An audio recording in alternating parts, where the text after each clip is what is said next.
Tetapi tingkatan syukur yang paling tinggi itu adalah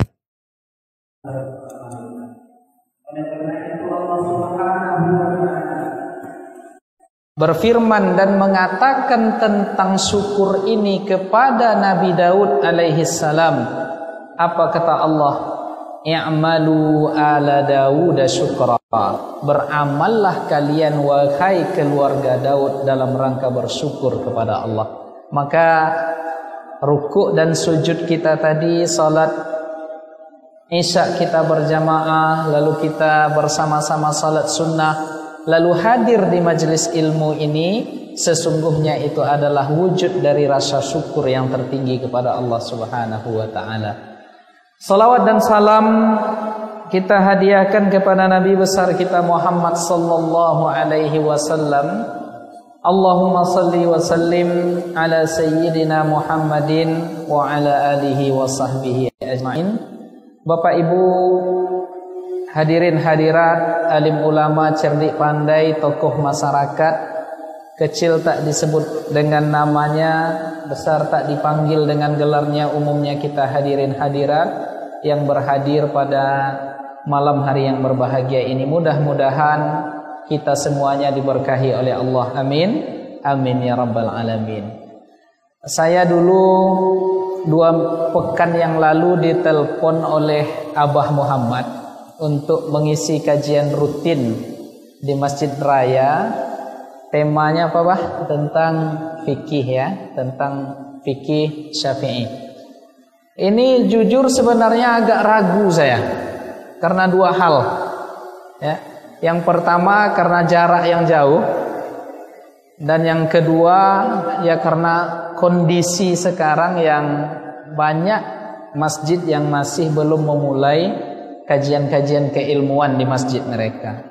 Nah, tetapi karena Abah Muhammad, saya memanggilnya Abah ya karena beliau ini guru anak saya di Kutab Al-Fatih. Ya, tadi nampak ada Abah Bobi ya. Nah, jadi tetapi karena yang meminta ini adalah anak-anak muda, akhirnya saya bismillah ya. Karena ketika Abah Muhammad itu nelpon WA, terbayang anak-anak Foda marah ya. Wajah-wajah yang nampaknya galau, belum menikah gitu ya. Ya, bagi yang belum menikah ya. Nah, tetapi ketahuilah para hadirin hadirat yang dimuliakan oleh Allah Subhanahu wa taala, kita datang, kita berkumpul di masjid ini tidak ada yang menyatukan kita kecuali keinginan kita untuk ya mendapatkan kasih sayang Allah Subhanahu wa taala. Karena dimanapun berkumpul orang-orang soleh di sana, kita sebutkan orang-orang baik di sana, kita bacakan ayat-ayat Al-Quran di sana, kita hidangkan hadis-hadis Nabi Muhammad sallallahu alaihi wasallam. Kata Imam Sufyan ibn Uyainah dikatakan illa wa tanzilu fihimul ar-rahmat. Pasti nanti akan turun di dalamnya adalah kasih sayang Allah Subhanahu wa taala. Jadi di antara obat hati itu kata para ulama kita itu di antaranya adalah berkumpul dengan orang-orang soleh. Nah, mungkin kawan-kawan hafal itu ya, obat hati ada 5 ya, di antaranya berkumpullah dengan orang-orang soleh. Hadirin hadirat, tamu-tamu Allah yang dimuliakan oleh Allah Subhanahu wa taala. Karena selanjutnya kajian kita tentang fikih, dalam pertemuan pembukaan ini saya sedikit ingin membuka wacana kita tentang fikih yang kita masukkan dalam masalah halal bihalal. Nah, sekarang muncul pertanyaan. Banyak sekali kantor-kantor, perkumpulan-perkumpulan, masjid, langgar, musola, surau, setiap selesai Idul Fitri mereka mengadakan sebuah perkumpulan yang disebut dengan halal bihalal. Nah, sekarang muncul pertanyaan. Karena pada tahun lalu ketika saya ceramah tentang halal bihalal ini di kampus, itu ada beberapa orang yang nge-share di medsos, di grup, katanya halal bihalal itu bid'ah. Sekarang muncul pertanyaan itu, ada ndak Nabi membuat halal bihalal? Yang bisa jawab nanti hadiahnya umroh. Berangkatnya entah kapan, wallahu alam. Ada nggak halal bihalal ini di masa Rasul? Adakah halal bihalal ini di masa sahabat? Adakah halal bihalal ini di masa tabi'in? Rasulullah, kemudian yang berjumpa dengan Rasul siapa? Dinamakan dengan sahabat.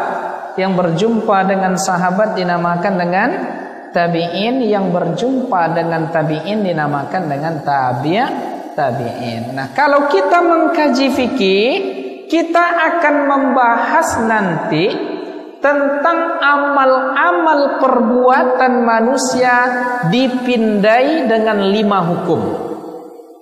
Makanya definisi dari fikih itu adalah al-ilmu bil ahkamis syar'iyyatil amaliyatil muktasabu min adillatihat tafsiliyah, yaitu ilmu tentang hukum-hukum ya syariat yang diambil, ya, hukum-hukum syariat tadi sifatnya amalan yang diambil dari dalil-dalil yang terperinci. Artinya apa?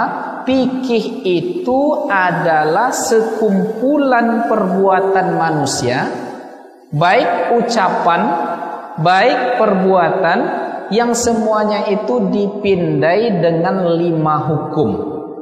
Nah, maka 5 hukum itu ada hukum wajib, kemudian ada hukum sunnah, ada hukum haram, ada hukum makruh, ada hukum mubah. 5 inilah yang menjadi hukum. Makanya adik-adik sekalian yang dimuliakan oleh Allah Subhanahu wa taala, di sini dengan tegas saya ingin sampaikan kepada kita yang hadir di sini, sesungguhnya kata-kata bid'ah bukanlah hukum, tetapi bid'ah itu tetap dipindai dengan 5 hukum tadi.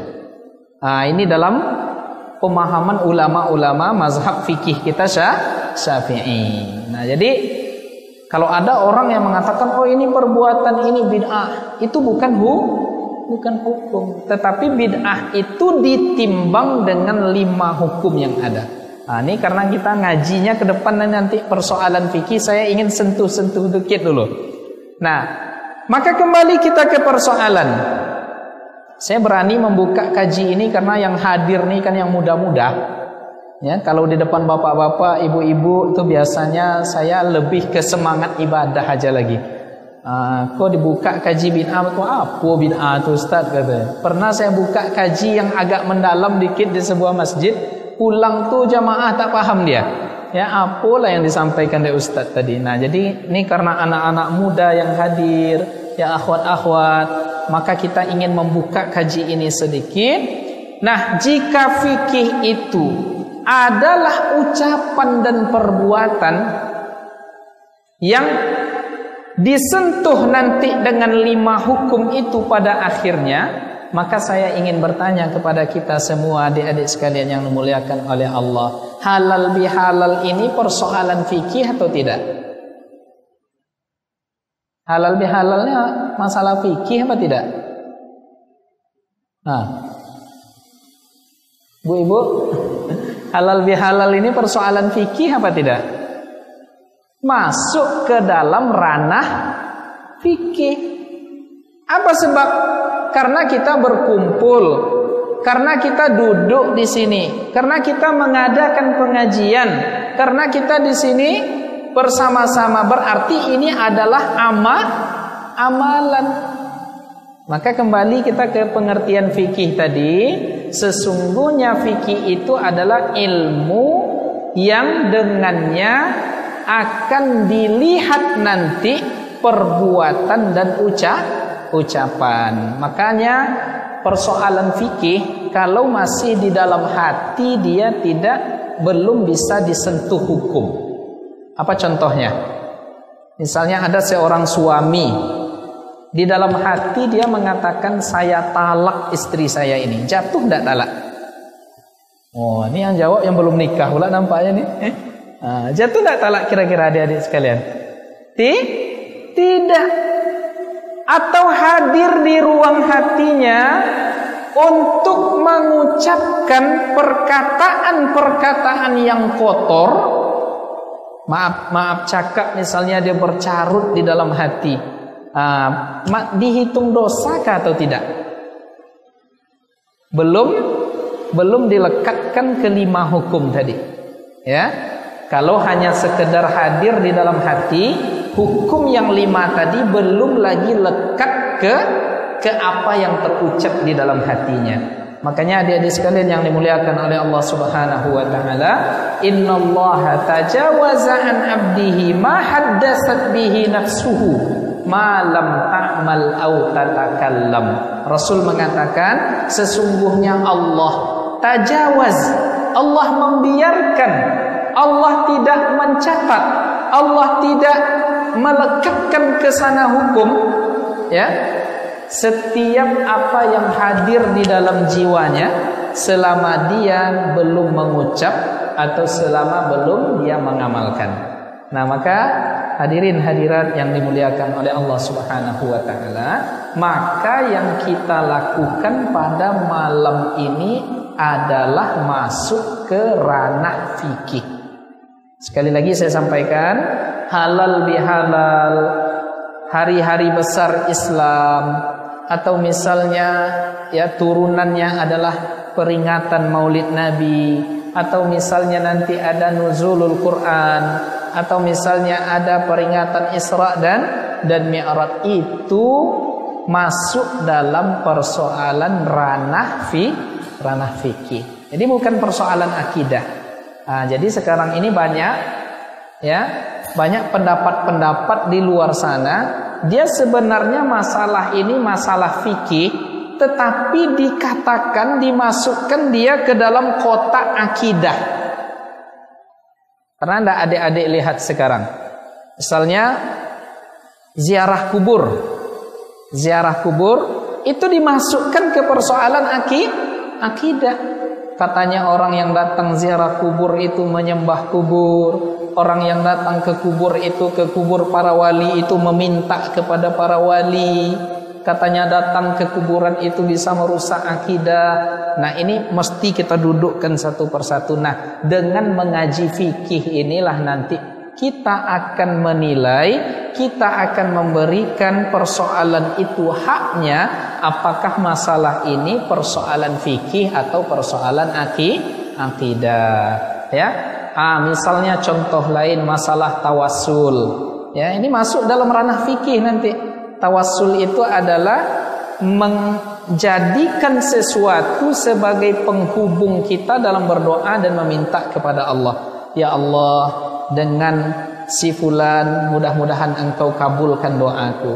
Ya Allah, mudah-mudahan dengan amalku terhadap sesuatu mudah-mudahan engkau kabulkan doa-doaku. Ini namanya tawassul. Nah, jadi nanti masuklah persoalan itu, nanti turunlah kajinya.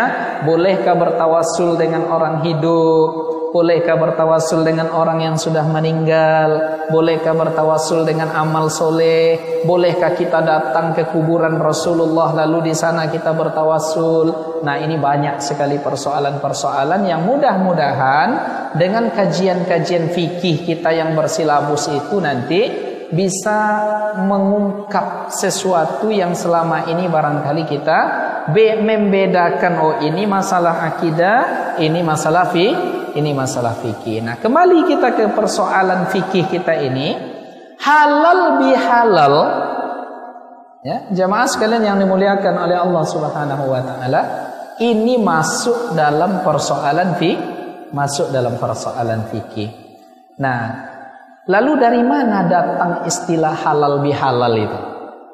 Karena dulu tadi saya sudah ceritakan ketika ada halal bihalal dulu di kampus, saya diminta ceramah. Lalu ada seseorang yang menjapri saya, oh, acara halal bihalal ini tidak ada dalilnya. Ya, berarti dengan mungkin agak segan dia katakan ini adalah ada bid'ah. Nah, ternyata hadirin hadirat yang dimuliakan oleh Allah, yang pertama, halal bihalal itu hanyalah istilah. Ya, halal bihalal hanya istilah. Nah, kita namakan perkumpulan kita ini dengan halal bihalal, tetapi intinya al-musamma. Ada nama, misalnya ini apa namanya ini? Ini tidak ada mereknya ini. Tidak ada. Ini namanya buah vita. Ini adalah nama. Al-musamma, isi dari buah vita ini apa? Jus buah. Ya. Ada lagi merek lain yang isinya juga jus buah. Ada lagi merek lain yang isinya juga jus buah. Mau isinya jus, ini apa isinya? Ya, guava ya, apa bahasa Indonesianya? Gawafa ini. Karena dalam bahasa Arab jawafah, kalau dalam bahasa Inggris guava juga ya. Nah, jambu merah. Nah, walaupun isinya apel, walaupun isinya jus buah naga misalnya dan lain sebagainya, intinya isinya adalah jus buah. Nah, halal bihalal ini adalah nama. Isinya apa kira-kira halal bihalal? Hah? Isinya majelis ilmu. Yang kita kaji dalam majelis ilmu itu apa?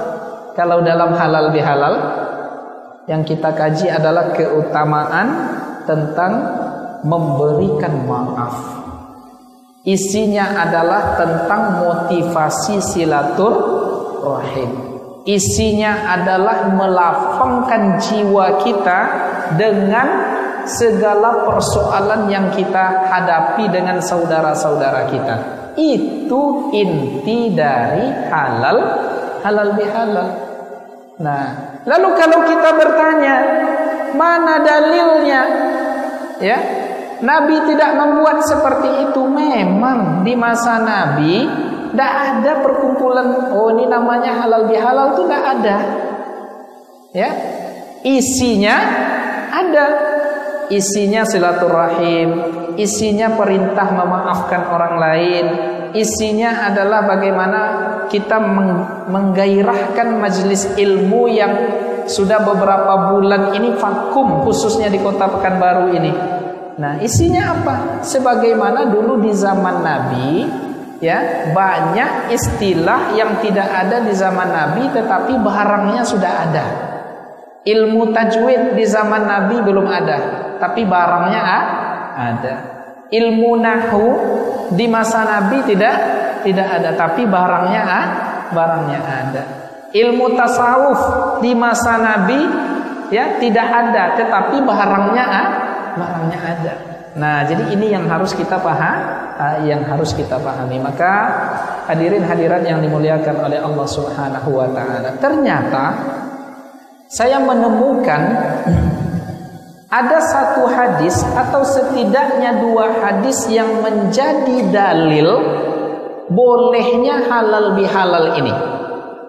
Apakah diadakan di kantor, mau diadakan di masjid, diadakan di musalla, atau di tanah lapang, ya, atau dimanapun, ternyata spiritnya, semangatnya ada dari hadis-hadis Nabi Muhammad SAW. Sekarang mari kita lihat hadisnya. Hadis riwayat dari sahabat yang bernama Abu Hurairah. Ya, Abu Hurairah itu gelar. Ya, nama beliau adalah Abdurrahman bin Sakhar. Jadi Abu Hurairah ini sebagaimana yang diriwayatkan oleh Al-Imam Al-Bukhari di dalam sahihnya mengatakan suatu ketika Rasulullah sallallahu alaihi wasallam bersabda, "Man kanat lahu mazlamatun li akhihi." Siapa yang punya kezaliman terhadap saudaranya, ini kata Rasul, fi irdihi, di harga dirinya. Jadi maksudnya apa? jika ada di antara kalian, kata Rasul, jika ada yang harga dirinya diremehkan, harga dirinya yang dihina, kehormatan dirinya itu direndahkan, kata Rasul. Kemudian dalam riwayat lain, au fi malihi, atau hartanya diambil secara zalim oleh orang lain. Lalu dalam riwayat Abu Hurairah tadi dikatakan au fi syai'in, atau apapun. Jadi siapa yang sempat dia memberikan kezaliman terhadap harga diri saudaranya atau harta saudaranya atau apapun, apa kata Rasul, falyatahallalhu minhul yaum, maka hendaklah dia halalkan pada hari ini. Nah, inilah dalil yang dipegang oleh para ulama kita, bahwa sesungguhnya ternyata pada masa Rasulullah sallallahu alaihi wasallam nama dan isinya sudah ada. Namanya disebut falyatahallal, hendaklah dia menghalalkannya pada hari ini. Apa maksud menghalalkannya pada hari ini? Hendaklah dia meminta maaf, hendaklah persoalan itu dia selesaikan. Lalu Nabi mengatakan min qabli alla yakuna dinarun wala dirham, sebelum nanti ya tidak berguna lagi dinar dan dirham. Artinya siapa yang punya masalah, ya, masalah finansial dengan orang lain atau masalah dirinya dengan orang lain yang dizalimi oleh orang lain, hendaklah dihalalkan, kata Rasul, sebelum masa datang nanti tidak berlaku dinar dan dirham. Kapan tidak berlaku dinar dan dirham? Hari kiamat. Jadi hari kiamat itu tidak berguna lagi harta, tidak berguna lagi jabatan, tidak ada gunanya lagi pangkat, ya. Semuanya ya bertanggung jawab di hadapan Allah Subhanahu wa taala. Lalu apa yang terjadi? In kana lahu hasanat, kalau misalnya orang yang menzalimi orang lain tadi dia punya kebaikan yang banyak, ukhiza minhu qadra mazlamatih, diambillah kebaikan kita itu diberikan kepada orang yang kita zalimi. Nah, jadi kan luar biasa ini, ya. Kalau punya amal kita di akhirat itu nanti ternyata dulu di dunia belum selesai masalah kita dengan orang lain. Nah, itu apa kata Nabi? Kalau dia punya kebaikan, maka kebaikannya itu diberikan kepada orang yang dia zalimi. Makanya adik-adik, ya, yang pemuda-pemuda ini hati-hati, jangan PHP. Ya, apa PHP itu? Jangan menjadi pemberi harapan palsu ke orang lain, khususnya ke kalau yang bujang-bujangnya, khususnya ke akhwat-akhwat misalnya. Itu bisa jadi dia terzalimi nanti, ya. Oh, dijanjikan ini, dijanjikan itu, ternyata tidak jadi, ya. Ternyata tidak jadi, dia misalnya dia menikah dengan orang lain ini, si akhwatnya sakit hati, dibawanya sampai akhirat. Nah, jadi berperkaralah orang ini nanti di hadapan, di mahkamah Allah Subhanahu wa taala. Maka yang punya kenangan-kenangan masa lalu tentang itu minta maaf cepat. Ya, tapi saya yakin Podamara namanya. Nah, adik-adik Podamara ini tidak ada yang kayak gitu. Saya tengok wajah soleh semua. Ya, amin. Amin ya rabbal alamin. Nah, in kana lahu hasanat. Nah, lalu apa? Wa illam yakun lahu hasanat. Namun apabila ternyata kebaikannya tidak ada, jadi di akhirat tuh kebaikannya kurang pula, salat tidak ada yang berkualitas, ya, bacaan Al-Qur'an, tilawah Al-Qur'an juga tidak bisa diandalkan, puasa juga tidak banyak yang bisa dihadapkan kepada, ya, pengadilan Allah itu sebagai bukti kita hamba Allah yang taat. lalu apa yang terjadi? Kata Rasulullah sallallahu alaihi wasallam, maka ukhiza min sayyiati akhihi fahumila alaih, maka diambillah keburukan saudaranya, dosa saudaranya ditimpakan ke dia. Awak yang menanggung. Jadi kalau ada kebaikan kita kasih ke dia. Tapi kalau kebaikan kita tak ada, ya, apa yang ada keburukan dari saudara kita, dosa saudara kita itu kita yang menanggung. Ya Allah. Nah, inilah yang menjadi spirit dari halal bihalal. Jadi isi halal bihalal itu bukan sekedar kita bersalam-salaman, bermohon maaf, tidak hanya itu. Tetapi isi dari halal bihalal itu, adik-adik sekalian yang dimuliakan oleh Allah Subhanahu wa taala, adalah semangatnya adalah mengembalikan hak yang sempat kita ambil dari saudara kita.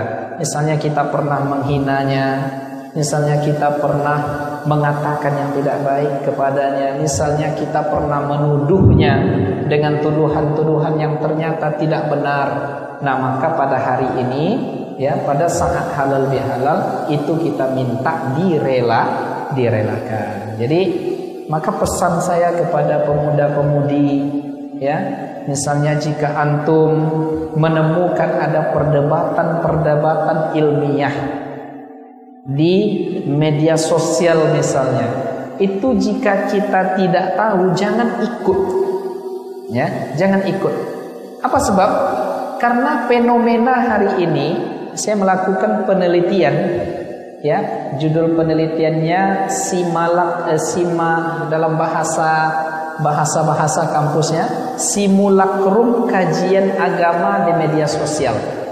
Kita ingin melihat di media sosial itu yang berbicara, berdebat, berdiskusi tentang agama itu orang yang punya latar belakang seperti apa. Ternyata kita cari, ternyata orang yang baru ngaji. Sampai-sampai berani dia mengatakan ungkapan-ungkapan yang tidak pas dan tidak layak dialamatkan ke ulama, ya, ke pengkaji ilmu, ke sebuah pendapat.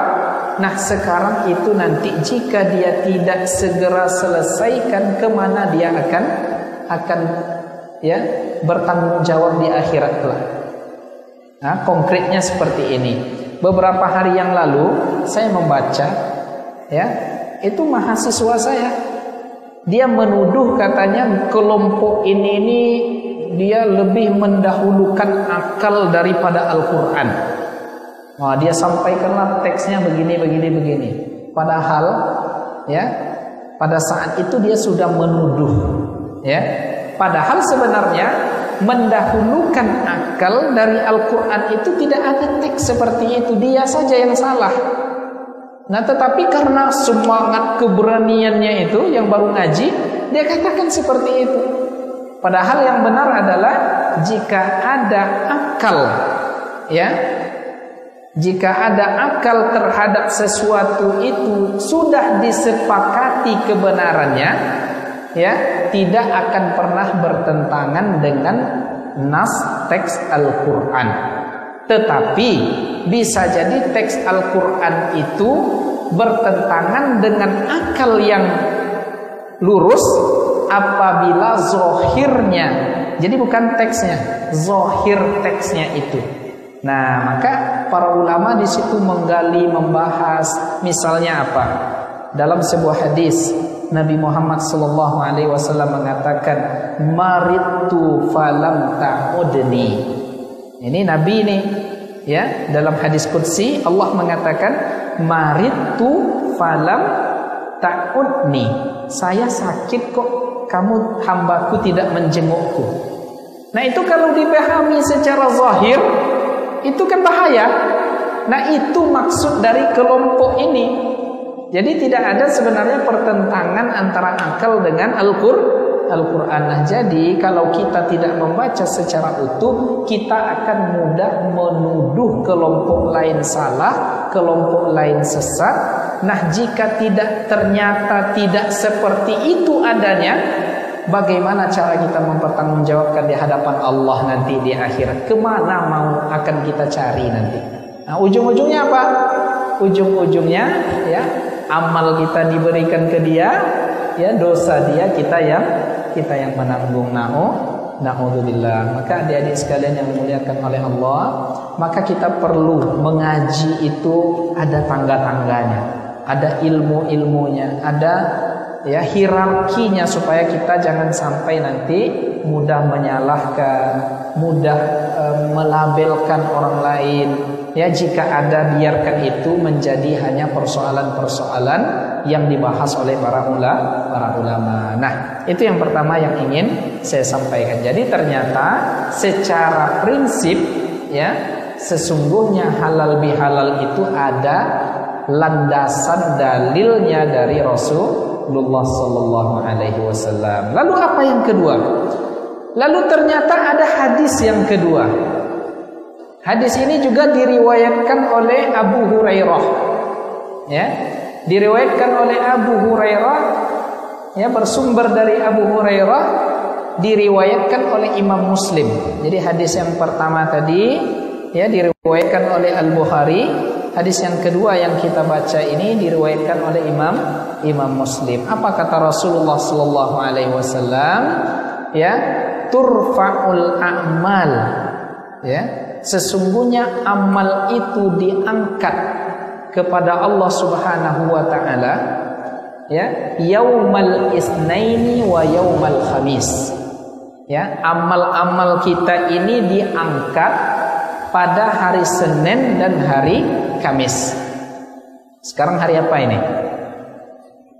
Hari Selasa ya. Kalau dalam hitungan Hijriyah sekarang sudah hari Selasa, tepatnya malam Selasa. Nah, tetapi kalau di hitungan Syamsiah jam 12 malam nanti baru bertukar hari itu. Nah, jadi pada hari Senin dan hari Kamis diangkatlah amal kita kepada Allah Subhanahu wa taala, fayufaru, maka diberikan ampunan kepada seorang muslim la yusyriku billah, selama dia tidak syirik. Nah, jadi adik-adik sekalian ya, selama tidak syirik amal kita akan dicatat, diangkat dan didokumentasikan oleh para malaikat. Syaratnya apa? Selama tidak syirik. Nah, lalu apa kata Rasul? Illa li rajulin, ada satu orang kata Rasul yang amalnya itu tidak diangkat oleh Allah, belum bisa didokumentasikan, dalam artian belum bisa diterima amalnya. Kanat bainahu wa baina akhihi syahna, seorang laki-laki dengan saudaranya masih ada permusuhan. Jadi kalau masih ada permusuhan, apa kata para malaikat? Apa kata Allah Subhanahu wa taala? Anzira lihazaini rajulaini hatta yastaliha. Tangguhkan, tunggu sementara, biarkan ya dua orang ini, kata Rasul, kata Allah kepada para malaikat, biarkan dua orang ini hatta yastaliha, sampai keduanya berbaikan. Nah, jadi adik-adik sekalian yang dimuliakan oleh Allah, jadi persoalan kita dengan manusia itu tidak semudah ya atau semurah yang kita bayangkan. Ya, jika ada orang lain yang sempat tersinggung dengan ucapan kita, ya, sempat dia dendam berkesumat dengan kita, sempat dia misalnya tidak bisa memaafkan kita, itu harus kita selesaikan. Nah, itu kenapa setelah Idul Fitri itu ada istilah bermaaf-maafan atau halal bihalal. Sebab apa? Sebab puasa kita bisa ditangguhkan oleh Allah, salat kita bisa ditangguhkan oleh Allah, tilawah Al-Quran kita ditangguhkan oleh Allah, kemudian rukuk sujud di dalam qiyam kita ditangguhkan oleh Allah, jika ternyata masih ada permusuhan. Nah, itu kenapa orang setelah berpuasa itu dia minta maaf. Apa sebab? Bermaaf-maafan itu supaya nanti ketika amal kita diangkat pada hari Senin dan hari Kamis diterima oleh Allah, dan Allah tidak menangguhkannya sebab kita masih ada persoalan dengan orang lain. Nah, termasuklah dalam persoalan hutang. Maka hutang ini harus berhati-hati kita. Apa sebab? Karena hutang ini menjadi penghalang hisab kita nanti di akhirat. Maka kaum muslimin, kaum muslimat yang dimuliakan oleh Allah, saya ingin kembali lagi menyatakan, jadi halal bihalal itu adalah perbuatan yang sesungguhnya sunnah. Ya, karena isinya kita ingin bermaaf-maafan, isinya kita ingin silaturahim, isinya kita ingin menyelesaikan persoalan dunia dan akhirat, persoalan jiwa, persoalan hati kita dengan saudara-saudara muslim kita. Dan terakhir yang ingin saya sampaikan kepada kita semua adalah ternyata memaafkan ya orang lain itu adalah amalan yang mulia, yang ternyata dengan itu bisa kita masuk surga. Nah, mungkin adik-adik masih ingat ada sebuah riwayat Rasul mengatakan akan hadir dan datang ke majelis kita ini laki-laki penduduk surga. Lalu datang laki-laki yang diprediksi oleh Rasul tadi. Para sahabat melihat, oh ini kok orangnya biasa-biasa saja, tidak terkenal, strata ekonominya tidak diperhitungkan, ya dia nampaknya tidak begitu diacuhkan oleh masyarakat. Tetapi kenapa Nabi mengatakan dia penduduk surga? Lalu ada salah satu seorang sahabat yang penasaran. Jadi datang dia ke rumah sahabat tadi, dan dia bermalam dan menginap di rumah sahabat tadi selama 3 hari 3 malam. Nah, jadi dari sini juga disimpulkan oleh ulama fikih, jadi adab bertamu ya itu adalah 3 hari 3 malam maksimalnya. Jadi kalau sudah hari keempat, misalnya kita masih bertamu di situ, menginap di situ, lalu tak dilayani oleh sahibul bait, nah itu jangan marah. Maksimalnya hanya 3 hari 3 malam. Nanti kita belajar dalam adab etika fikih dalam masalah bertamu. Nah, jadi selama 3 hari 3 malam dilihat tidak ada amalan spesial. Mungkin adik-adik punya amalan spesial. Ada yang setiap hari dia zikir, ada yang setiap hari dia mewiridkan zikir dan bacaan-bacaan Al-Quran tertentu. Ya, ada yang mungkin amalan spesialnya itu berpuasa setiap hari. Boleh puasa setiap hari? Adik-adik boleh enggak kita berpuasa setiap hari? Nah, enggak kan? Boleh apa enggak? Nah, kalau puasanya puasa Syawal boleh apa tidak? Misalnya dia pemuda, tapi dia belum sanggup menikah. Kata Rasul, fa'alaihi bis-shaum fa innahu lahu wija. Jadi dari hadis ini dikatakan boleh kita berpuasa setiap hari.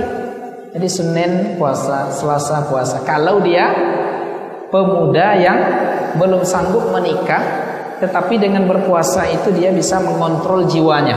Nah, boleh dia berpuasa setiap hari. Tetapi kalau dia misalnya sudah menikah, ya, kalau misalnya dia tidak seperti itu kondisi jiwanya, kalaupun dia mau berpuasa, hukumnya puasa sehari, berbuka sehari. Puasa sehari, berbuka sehari. Ini yang dinamakan dengan puasa Daud. Nanti kita bahas pula dalam fikih puasa. Nah, jadi hadirin hadirat yang dimuliakan oleh Allah Subhanahu wa taala. Jadi setiap hari dia tidak nampak berpuasa sunnah. Tidak nampak pula sahabat ini dia membaca Al-Quran berjuz-juz. Tidak nampak dia sholat malam. Tidak nampak dia bersedekah karena dia strata ekonominya biasa saja. Lalu pada hari ketiga ditanyakanlah kepada dia, wahai sahabat, sesungguhnya Rasulullah mengatakan engkau adalah penduduk surga. tolong tunjukkan kepadaku amalan yang dengannya engkau bisa masuk ke dalam surga dan engkau dijamin oleh Rasul. Lalu sahabat tadi mengatakan, demi Allah, saya tidak punya amalan-amalan spesial, tetapi yang aku lakukan setiap malamnya hanya satu hal, sebelum tidur saya maafkan orang lain. Nah, mudah nak masuk surga? Mudah. Ya, maafkan orang lain, tak ada dendam, tak ada kesumat, tak ada rasa benci, dah selesaikan. Lalu kita tidur dengan tenang. Saya pernah bertemu dengan dokter, ternyata dia baru sadar, inilah ternyata konsep hidup sehat yang paling membahagiakan. Jadi kalau mau sehat itu jangan ada sesuatu di hati kita terhadap orang lain. Nah, jadi para dokter itu sempat mengatakan begitu ke saya. Jadi kalau pengen sehat kita, Ustaz, katanya, ya, hati kita lapang, pikiran kita positif, ya. Banyak pun Covid nanti tidak masalah, yang penting hati kita bahagia, pikiran kita positif. Tapi kalau adik-adik ini misalnya keluar rumah sudah takut, ya, berkegiatan dia sudah takut, nah, itu nanti takutnya malah orang yang seperti itu yang terkena Covid tuh nanti. Ya, kenapa? Karena dalam hadis kan ada dikatakan siapa yang selalu, ya, saya lupa itu bunyi teksnya, siapa yang selalu mengaitkan jiwanya terhadap sesuatu, dia diuji dengan sesuatu itu. Artinya kalau dalam pikirannya yang teringat dia corona, dia yang kena itu nanti. Kenapa? Karena imun tubuhnya sudah down duluan. Nah, tetapi ini bukan berarti adik-adik melanggar protokol kesehatan, bukan itu maksudnya. Nanti setelah ini, ya, melanggar protokol kesehatan pula, tidak. Bukan begitu maksudnya, tetapi kita harus berupaya menghindari sesuatu yang menyebabkan kita bisa tertular, tetapi di sisi lain kita pula tidak terlalu berpikiran negatif. Nah, jadi selalu kedepankan persangkaan yang baik. Nah, maka dengan memaafkan orang lain itu jiwa kita tenang, pikiran kita bahagia, lalu tidur kita enak, makan juga enak, dan kita bahagia, kita sehat. Nah, Allahu Akbar. Inilah yang kata Rasulullah SAW, orang-orang yang seperti inilah nanti yang sesungguhnya sudah mendapatkan surga dunia. Man asbaha, siapa yang pagi harinya ada yang mau dia makan, mu'afan fi jasadi, badannya sehat, pikirannya tenang, pikirannya selalu berbaik sangka kepada orang lain, maka sungguh kata Rasul, dia sudah mendapatkan, ya, surga dunia dan segala isinya. Maka hadirin hadirat yang dimuliakan oleh Allah Subhanahu wa taala, kembali kita ke kaji kita, ternyata halal bihalal itu adalah sunnah. Yang kedua, halal bihalal itu isinya adalah kebaikan. Lalu yang ketiga, ingin kita tegaskan, bermaaf-maafan itu mudah, sangat mudah kita lakukan, tetapi Allah menghargainya dengan surga yang luasnya sungguh luas, melebihi luas langit dan bumi. Maka mungkin itu saja, ya, hal-hal yang perlu saya sampaikan di pembukaan pengajian kita pada periode ini. Saya maunya 2 kali sebulan, tetapi dipaksa oleh Abah Muhammad sekali seminggu katanya. Insya Allah bismillah kita mulai, nanti kita susun silabusnya. Tetapi saya ingin jika nanti kita ngaji fikih dengan serius, itu saya menyampaikan materi sebentar, setelah itu barangkali nanti kita lebih memperbanyak tentang masalah tanya jawabnya. Nah, itu barangkali yang bisa saya sampaikan pada malam ini. Billahi taufiq wal hidayah. Banyak maaf atas segala kehilafan dan kesalahan kami. Wal afu minkum. Assalamualaikum warahmatullahi wabarakatuh.